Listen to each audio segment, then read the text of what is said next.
5 artis ini ternyata keturunan bangsawan. Ada gelar Nyimas hingga Raden Ageng. Kusni Kasdut, Robin Hood ala Indonesia. Pejuang kemerdekaan yang berakhir di regu tembak. Fakta seputar Kolombia yang tak banyak orang tahu. Surganya wanita cantik. Assalamualaikum warahmatullahi wabarakatuh. Hai Sobat Pop News, senang sekali bisa hadir kembali di hadapan Anda. Kali ini Pop News Media akan merangkum sejumlah berita seputar selebriti nasional dan internasional, gaya hidup, berita viral, film, serta hal-hal entertainment lainnya. Semua berita ini kami rangkum selama sepekan dalam program Pop Spot. Bersama saya Rosalina, inilah informasi selengkapnya.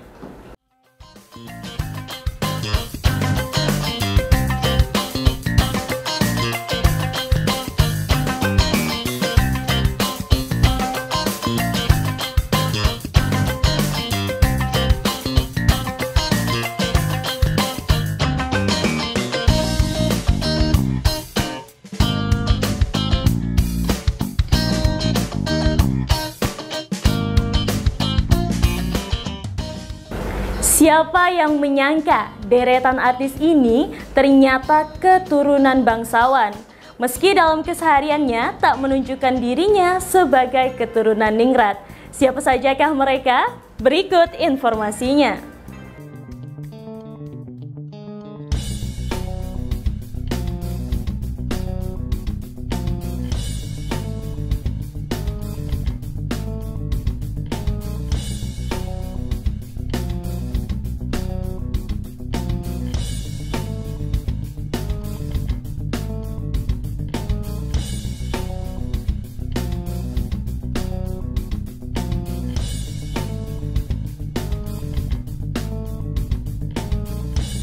Beberapa artis dan publik figur ternyata merupakan keturunan bangsawan alias darah biru. Meski demikian, mereka jarang menunjukkan sisi kebangsawanan tersebut. Lantas, siapa saja artis yang memiliki darah biru? Simak rangkumannya. 1. Shandy Aulia. Shandy Aulia memiliki gelar Nyimas pada namanya. Hal itu menandakan bahwa bintang Eiffel I'm in Love itu merupakan artis berdarah biru dari Palembang, Sumatera Selatan. Garis keturunan bangsawan milik Shandy Aulia sendiri didapatkan dari sang ayah, Kemal Yusuf Effendi. 2. Dinda Hau. Sama seperti Shandy Aulia, Dinda Hau juga memiliki gelar Nyimas pada namanya. Garis keturunan bangsawan yang disandang Dinda sendiri didapatkan dari ayahnya, Kemal Muhammad Sefei Herman. 3. Anggun C. Sasmi. Penyanyi Anggun C. Sasmi memiliki darah biru dari sang ibu. Diketahui ibunda dari Anggun merupakan kerabat dekat Keraton Yogyakarta. Saat ini Anggun diketahui semakin terkenal di kancah internasional lantaran bakatnya di dunia tarik suara. 4. Ardina Rasti. Ardina Rasti memiliki darah biru lantaran ayahnya merupakan keturunan dari Keraton Mangkunegaran Surakarta. Ia bahkan lahir dengan nama lengkap Raden Ajeng Ardina Rasti Widiani. Selain itu, Ardina Rasti juga merupakan cucu dari pahlawan nasional R.M. Tirto Adi Soerjo. 5. Maya Estianty. Maya Estianty memiliki darah biru lantaran mendapatkan gelar dari Keraton Kasunanan Surakarta. Ia bahkan menyandang gelar Kanjeng Mas Ayu dari sana. Selain itu, istri Irwan Musli ini juga merupakan cicit dari host Cokro Aminoto yang merupakan tokoh penting dalam sejarah Indonesia.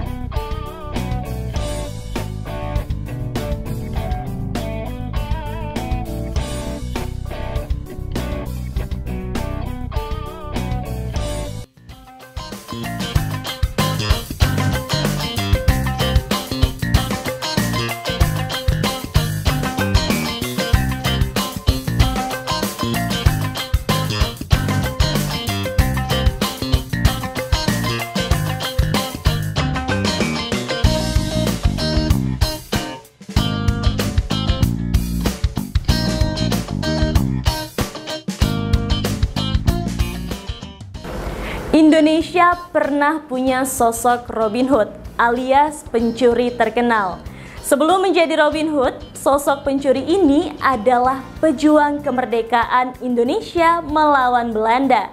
Namanya adalah Kusni Kasdut. Bagaimanakah kisah perjuangan dirinya selama menjadi pejuang kemerdekaan? Berikut informasinya. Indonesia pernah punya sosok Robin Hood alias pencuri terkenal. Sebelum menjadi Robin Hood, sosok pencuri ini adalah pejuang kemerdekaan Indonesia melawan Belanda.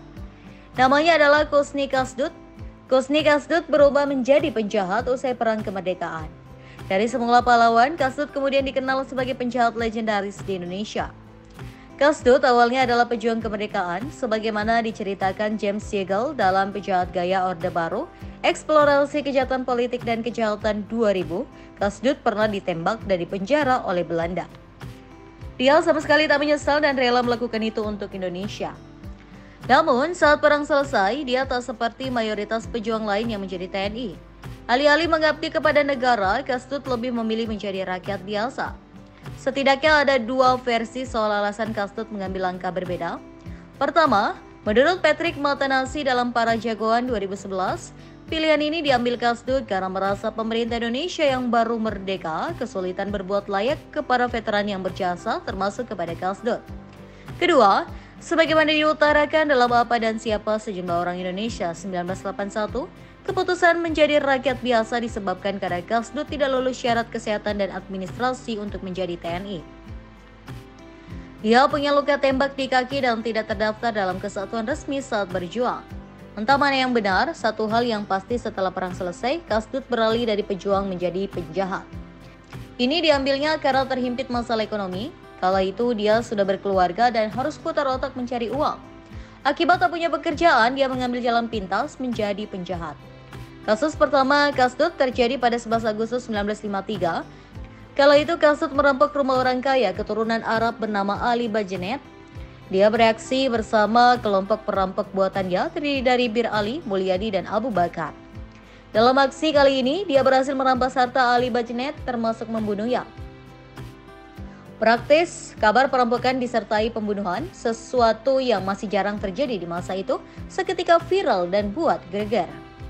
Kasdut langsung menjadi sorotan dan buronan kepolisian. Sayangnya Kasdut licik bak belut, dia sulit sekali ditangkap.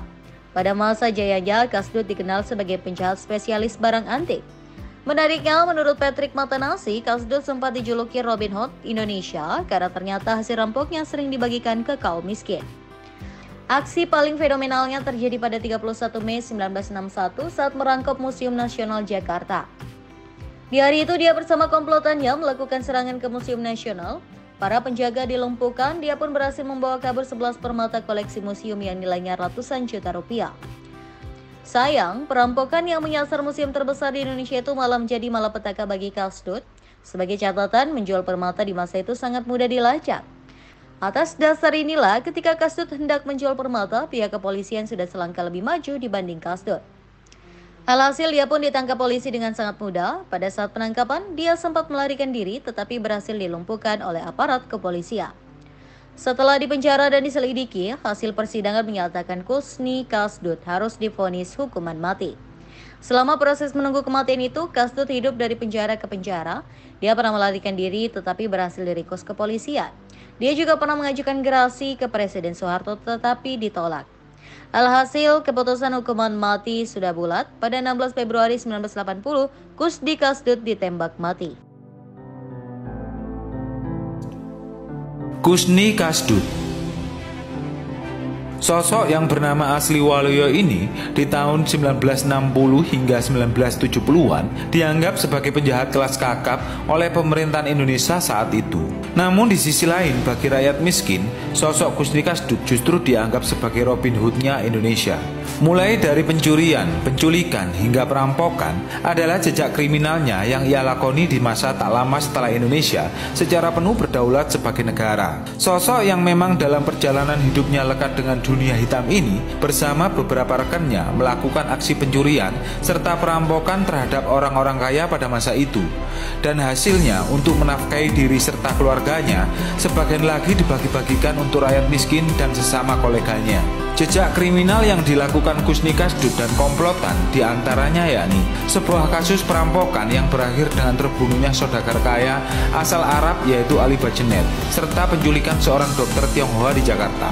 Namun dari sekian kejahatan kriminalnya yang paling fenomenal dan kemudian menjadikan dirinya sebagai buronan nomor 1 yakni aksi perampokan yang ia lakukan bersama komplotannya di Museum Nasional Jakarta pada 30 Mei 1963. Kusni Kasdut bersama komplotannya berhasil membawa lari beberapa perhiasan emas dan 11 butir berlian senilai 2,5 miliar, sebuah nominal yang tentu saja fantastis pada masa itu. Tak ayal peristiwa perampokan ini membuat geger pihak kepolisian dan menjadi highlight media berita kala itu. Kusni Kasdut dan komplotannya pun akhirnya diburu sebagai buronan nomor wahid di Indonesia. 17 Oktober 1979 adalah akhir dari perjalanan karirnya sebagai penjahat kelas kakap. Dia ditangkap setelah sekian kali menjadi buronan polisi. Kusni Kasdut pun akhirnya divonis hukuman mati atas beberapa kasus selama karir kejahatannya.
Kolombia merupakan negara yang terkenal dengan mafia-mafia narkoba kelas kakap. Tetapi, ternyata Kolombia juga menyimpan banyak hal yang menarik dan kamu harus mengetahuinya. Negara yang berada di Amerika Selatan ini ternyata memiliki banyak fakta yang bikin kita terkaget-kaget. Simak ulasan selengkapnya. Kolombia merupakan negara yang terkenal dengan mafia-mafia narkoba kelas kakap. Tetapi ternyata Kolombia juga menyimpan banyak hal yang menarik dan kamu harus mengetahuinya. Negara yang berada di Amerika Selatan ini ternyata memiliki banyak fakta yang bikin kita terkaget-kaget. Simak ulasan selengkapnya. 1. Pemukiman awal dunia. Diketahui wilayah negara Kolombia menjadi pintu gerbang utama manusia pertama di Mesoamerika dan di Karibia untuk menyebar ke arah lembah Andes dan sungai Amazon di periode paling awal yaitu periode Paleo-Indian sekitar 18.000 sebelum Masehi. Frender Herman dalam jurnal yang berjudul Paleogeography, Paleoclimatology, and Paleontology tahun 1978 mengungkap bahwa penduduk Kolombia sudah ada sejak 12.500 sebelum Masehi. Penduduk tersebut terdiri dari berbagai suku-suku pemburu pengumpul dan nomaden yang dibuktikan dengan adanya situ El Abra, Tibito, dan Tequendama yang lokasinya dekat ibu kota Kolombia saat ini. Mereka hidup dengan sistem barter. 2. Asal-usul nama Kolombia. Nama ini sebenarnya tidak asing bagi negara yang merupakan penghasil kopi terbesar di dunia. Ya betul, nama itu berasal dari Christopher Columbus yang merupakan penjelajah dunia. Nama Kolombia pertama kali diperkenalkan oleh evolusioner Venezuela, yaitu Francisco de Miranda, sebagai penegasan kepada dunia luar akan adanya dunia baru, terutama wilayah di bawah kekuasaan Spanyol. Tahun 1819 diadopsi oleh Republik Kolombia yang meliputi wilayah Kolombia modern, Panama, Venezuela, Ekuador, dan barat laut Brazil. Tahun 1830 Venezuela dan Ekuador, dan kemudian di tahun 1886 akhirnya wilayah memisahkan diri, menjadikan nama Kolombia sebagai negara hingga saat ini. 3. Sistem pemerintahan. Republik Kolombia berdasarkan Konstitusi Kolombia tahun 1991 bab 1 ayat 1 menyatakan bahwa Kolombia adalah negara hukum yang diatur dalam Republik Kesatuan, desentralisasi, otonomi, teritorial, demokratis, partisipatif, dan pluralistik. Dengan kata lain, dijalankan dengan sistem demokratis presidensial dengan di dalamnya terdapat multipartai di mana presiden sekaligus menjadi kepala pemerintahan dan kepala negara. 4. Geografis yang unik. Negara Kolombia ini wilayahnya sekitar 72% merupakan hutan dan dihuni oleh penduduk yang berjumlah 49,65 juta jiwa. Karena berada di ujung benua dan memiliki geografis yang beragam, pantai, gunung, dan padang pasir, Kolombia memiliki pantai tropis yang tidak bisa diragukan lagi keindahannya. Terdapat pegunungan Andes yang merupakan wilayah dingin dan bersalju. Geografis yang beragam ini dikabarkan sebagai salah satu faktor yang membuat penduduk di Kolombia merasa bahagia. 5. Bahasa dan kebudayaan. Seperti negara bekas jajahan lainnya di dunia, kebudayaan Kolombia dapat ditelusuri dari masuknya kolonialisme Spanyol di abad ke-16 yang saat itu berbenturan dengan kebudayaan asli Kolombia saat itu, yaitu Muisca. Diketahui kolonialisme Spanyol membawa agama Katolik, sistem feodal, dan kasta yang meninggikan kulit putih. Tapi ini sudah berubah sejak kemerdekaan Kolombia dari Spanyol. Kolombia terkenal dengan kekayaan hayati, budaya, makanan, dan etnis. Dari segi bahasa afiliasi tidak lepas dari Spanyol. Negara tersebut merupakan penutur kedua terbanyak penutur bahasa Spanyolnya setelah Meksiko. Diketahui setengah penduduk Kolombia dapat berbahasa Spanyol. 6. Negara bahagia di dunia. Walaupun bukan merupakan negara paling bahagia di dunia di dalam indeks Happy Reports, namun siapa sangka negara yang terkenal akan stigma negatif mengenai konflik mafia narkoba secara mengejutkan terpilih sebagai negara paling bahagia di dunia tahun 2016. Penduduk Kolombia mayoritas bahagia dan hanya sedikit yang tidak bahagia. Faktor yang memengaruhi seperti wilayah yang strategis, spot wisata yang mengagumkan, sepak bola sebagai alat pemersatu, festival yang tiada henti, dan wanita-wanita cantik yang terkenal di dunia. 7. Universitas seks pertama di dunia. Ini merupakan fakta yang sangat menambahkan keunikan Kolombia, terlepas dari sisi moralitas dan agama. Kolombia menjadi negara pertama yang membuka perguruan tinggi atau universitas seks di dunia pada tahun 2019. Pencetusnya merupakan tidak lain yaitu bintang film Kolombia, Amaranta Hang, yang berlokasi di Medellin, Kolombia. Kabarnya universitas tersebut memiliki kurikulum tersendiri, seperti menawarkan kuliah, seminar, dan praktek produksi kepada manusia yang berkaitan dengan akting, penjualan, dan hal lain yang menyesuaikan industri ini.